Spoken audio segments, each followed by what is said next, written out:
Welcome to My Opinion here on My Opinion TV.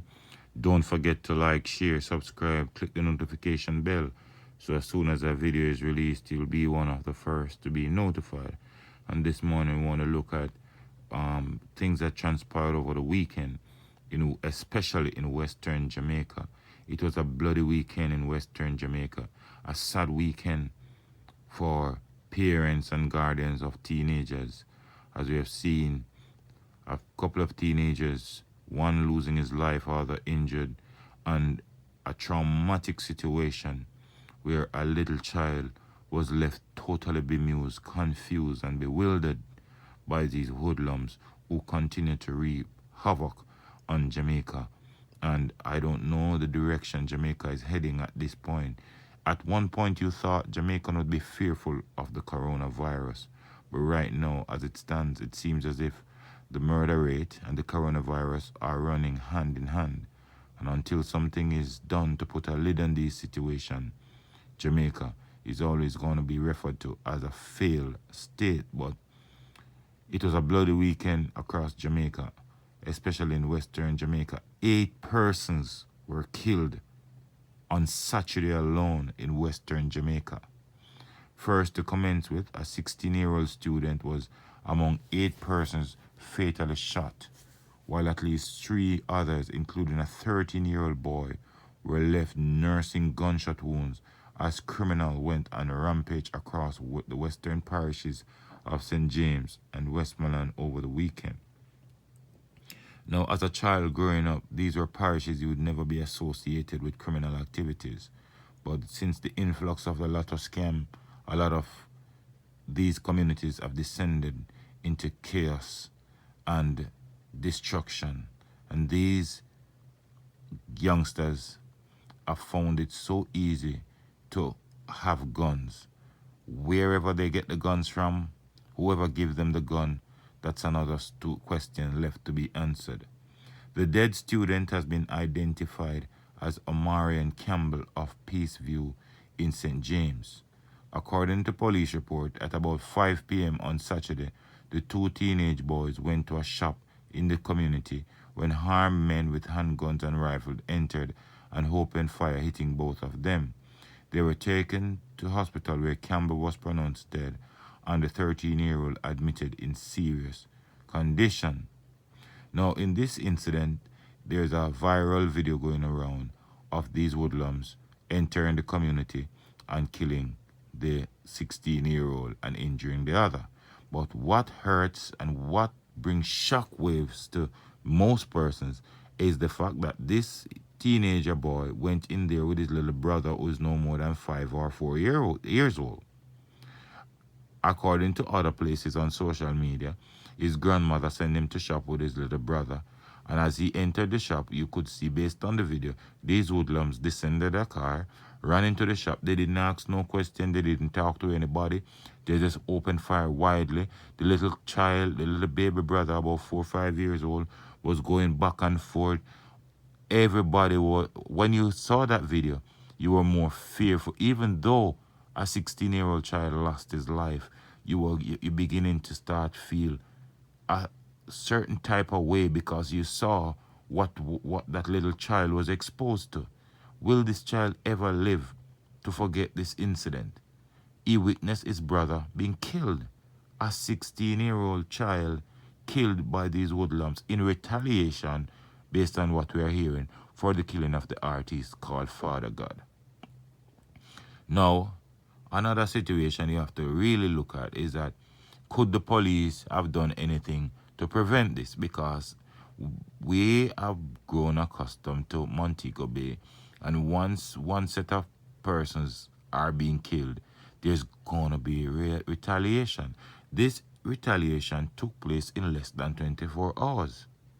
And it was a barrage of hoodlums in 2 motor vehicles that came out and decided to take the 16-year-old's life and shot the 13-year-old, and they fired shot indiscriminately widely in the community. These hoodlums have no fear for law and order. And until we start reintroduce capital punishment, hanging to be precise, these things will not stop, because all these hoodlums believe is that they once they kill, it's easy for them to get away. Nobody will come and give evidence against them. Even if the cops hold on to them and they go to prison, they'll have a very jolly good time in there on taxpayers' money. But sad story, sad situation. We hope the family of Omari and Campbell will find peace and be consoled in this turbulent time. And we hope, based on the camera footage, persons who know these individuals, even though they don't see their face on camera, based on their body structure, there are persons who know who these hoodlums were. I hope they will come forward and give the police some form of information.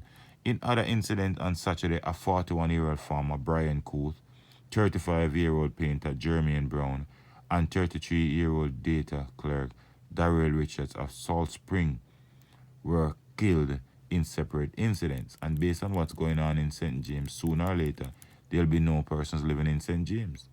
St. James, Montego Bay was referred to as a tourist resort area.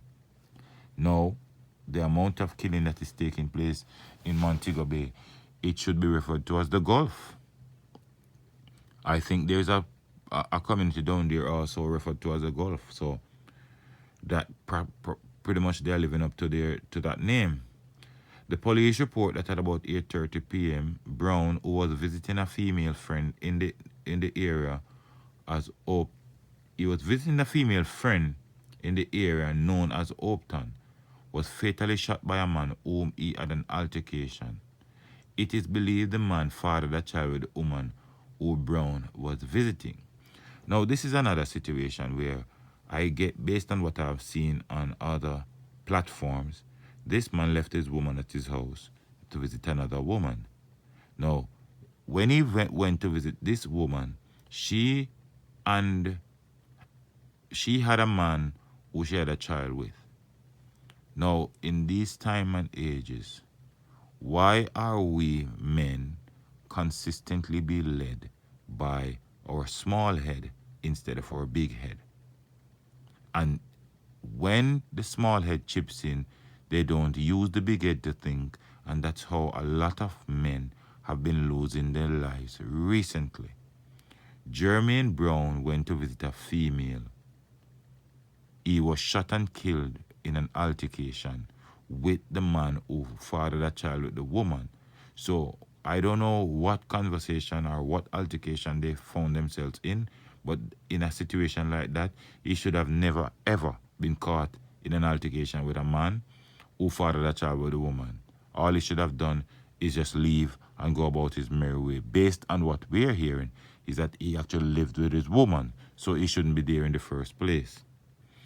In another incident, residents of Bump and Scott Lane in Salt Spring reported hearing loud explosion and summoned the police. When the police arrived, Richards was found lying in a pool of blood. He was taken to hospital where he was pronounced dead.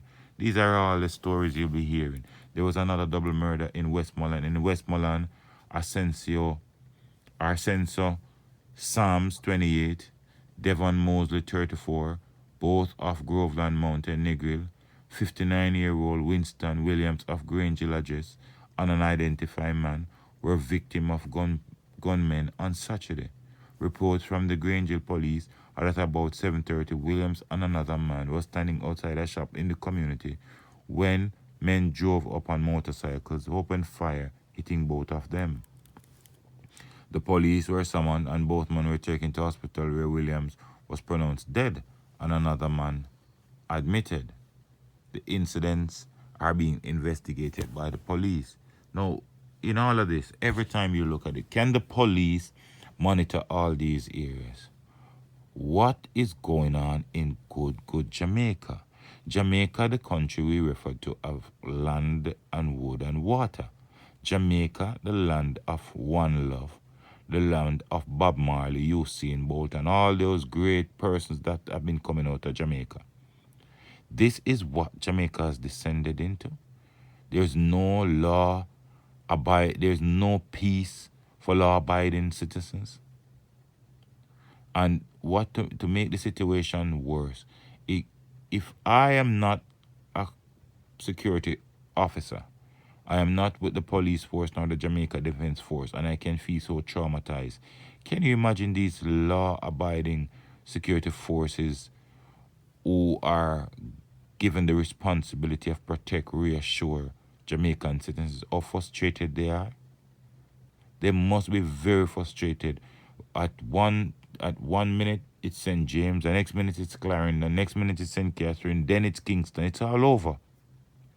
But we hope law-abiding citizens will stand up, give the police the relevant information, and we hope a lot more Jamaican persons will invest in CCTV to help Jamaica rid the crime monster. I thought the monster that we were going to fight in 2021 would have been Corona, but clearly Corona is losing this battle big time as crime continue to take center stage. But let me know what you think in the comment section. Don't forget to like, share, subscribe, click the notification bell.